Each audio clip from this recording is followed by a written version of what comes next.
Selamat pagi, siswa Bapak di kelas 7.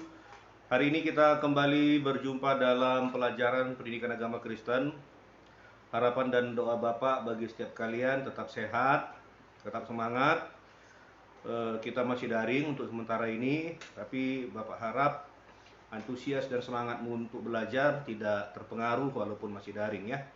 Karena demi mencapai cita-cita, tidak ada alasan untuk membenarkan diri jadi malas-malasan. Oke, sebelum kita mulai pelajaran kita pada hari ini, mari kita bersatu di dalam doa. Mari kita berdoa. Kami bersyukur Tuhan Yesus baik. Hari ini kami kembali punya kesempatan untuk belajar.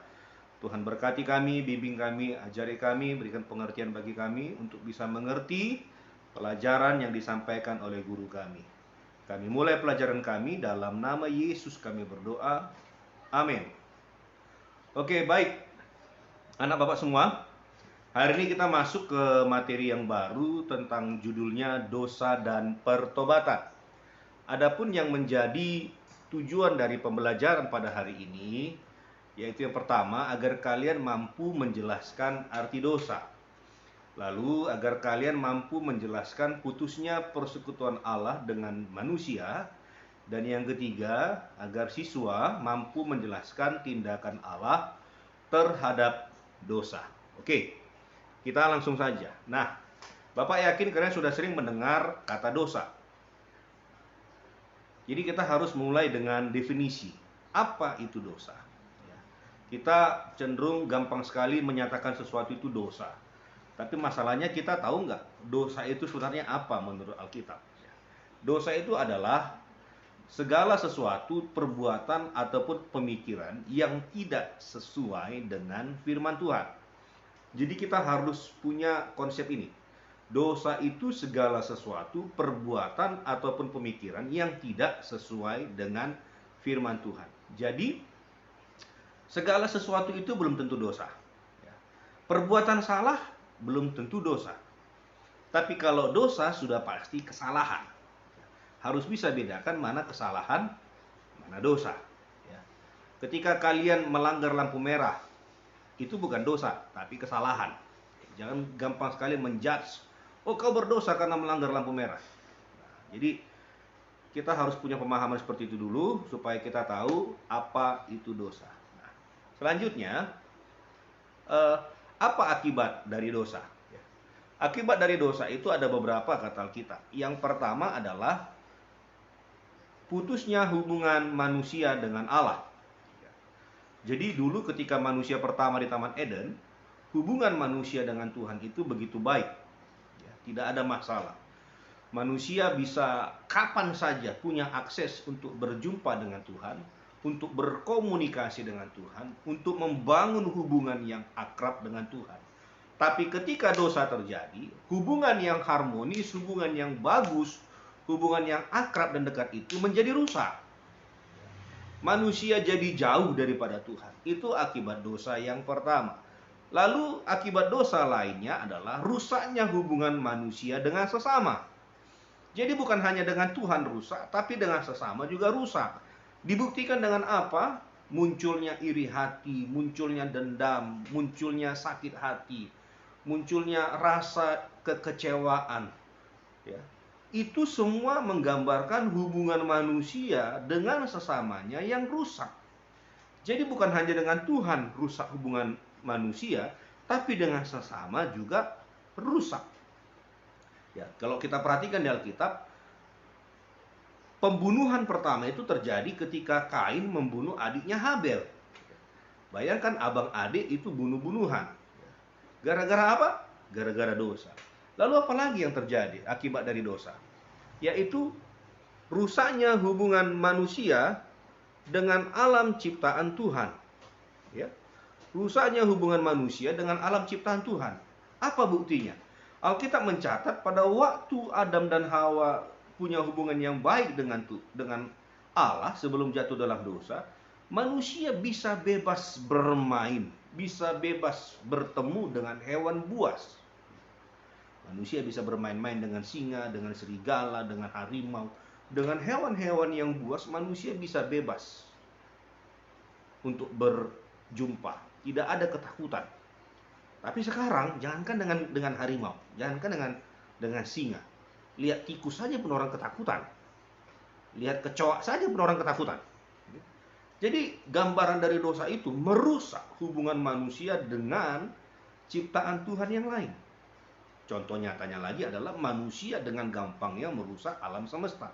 Ya, ada penebangan pohon sembarangan, ada pembuangan sampah sembarangan. Itu menggambarkan akibat dari dosa yang dilakukan oleh manusia. Lalu sekarang kita perhatikan bagaimana tindakan Allah terhadap dosa yang dilakukan. Apa yang dilakukan oleh Allah terhadap dosa manusia? Kita perhatikan. Terhadap manusia, ada beberapa hal yang dilakukan Allah terhadap manusia akibat dosanya. Yang pertama, manusia itu dihukum. Ya. Apa bentuk hukuman Allah kepada manusia? Alkitab mencatat Adam dan Hawa diusir dari Taman Eden. Eden yang begitu sempurna, Eden yang begitu luar biasa, yang menyediakan segala yang dibutuhkan manusia, manusia terusir dari Taman Eden. Lalu kepada Adam, Alkitab mencatat bahwa Tuhan mengatakan kepada Adam, kau akan bersusah payah mencari nafkah. Kalau dulu alam mengeluarkan dengan sendiri hasilnya untuk dinikmati oleh manusia, tapi sekarang akibat dosa, alam itu harus diusahakan dengan berjerih lelah, dengan bersusah payah, agar manusia bisa memenuhi kebutuhannya. Lalu kepada Hawa, Allah memberikan hukuman, susah payah mengandung dan kesakitan pada saat melahirkan. Jadi lengkap, ya. Di satu sisi Allah menegakkan keadilannya dengan menghukum manusia yang berdosa. Tapi di sisi yang lain, Allah begitu mengasihi manusia. Bentuk kasih Allah kepada manusia adalah Dia tidak mau manusia itu binasa karena dosa. Tuhan itu nggak mau manusia itu binasa karena dosa. Jadi Tuhan nggak mau manusia di neraka. Tuhan mau manusia itu bersama-sama dengan Dia di sorga. Sehingga Dia datang menyelamatkan manusia berdosa itu melalui karya pengorbanan Yesus di atas kayu salib. Jadi Bapak, anak-anak ibu semua, anak-anak bapak semua, di satu sisi Allah menghukum, menegakkan keadilannya, di sisi yang lain Allah mengasihi manusia. Keadilan dan kekasih Allah itu seperti dua hal yang berbeda dan bertentangan. Tapi ternyata dua hal itu tidak bisa dipisahkan.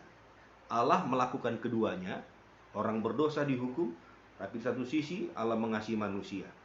Karena besar kasih Allah kepada manusia, Dia mengorbankan dirinya, menanggung semua hukuman itu, supaya manusia berdosa diselamatkan. Nah, oleh sebab itu, karena manusia sudah berdosa dan manusia ditebus oleh Yesus di atas kayu salib, agar manusia memperoleh keselamatan, manusia membutuhkan pertobatan. Kita masuk, apa itu pertobatan? Pertobatan itu adalah suatu sikap dan perbuatan yang berbalik. Perhatikan kata berbalik. Berbalik dari kehidupan yang jahat untuk kembali kepada Allah.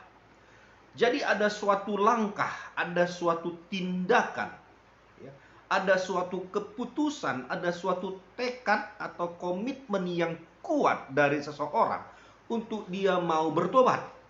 Dia harus berbalik, putar arah, meninggalkan kehidupannya yang jahat, lalu kembali kepada Tuhan.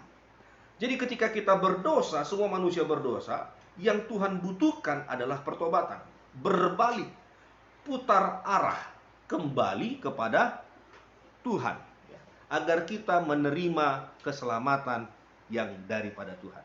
Manusia berdosa akan diampuni ketika dia mau bertobat. Nah, sebagai kesimpulan pada hari ini adalah manusia berdosa dan perlu bertobat untuk menerima pengampunan dari Allah. Ya, ingat, semua manusia itu berdosa, tapi kita dibutuhkan pertobatan. Supaya apa? Supaya kita menerima pengampunan dosa dari Allah. Bapak pikir itu saja yang Bapak sampaikan materi pelajaran pada hari ini. Bapak harap kalian mengerti, dan kalaupun ada hal yang tidak dipahami tentang materi hari ini, silakan hubungi Bapak secara pribadi melalui WhatsApp ya. Bapak akan kasih tugas melalui Google Classroom. Silahkan dikerjakan tugasnya, dan kalau ada yang kurang dipahami bisa chat pribadi melalui Bapak melalui WA, dan bisa juga melalui Google Classroom, kalian langsung tanya di forum ya. Itu saja materi pelajaran pada hari ini. Salam sehat selalu, tetap semangat, Tuhan Yesus memberkati.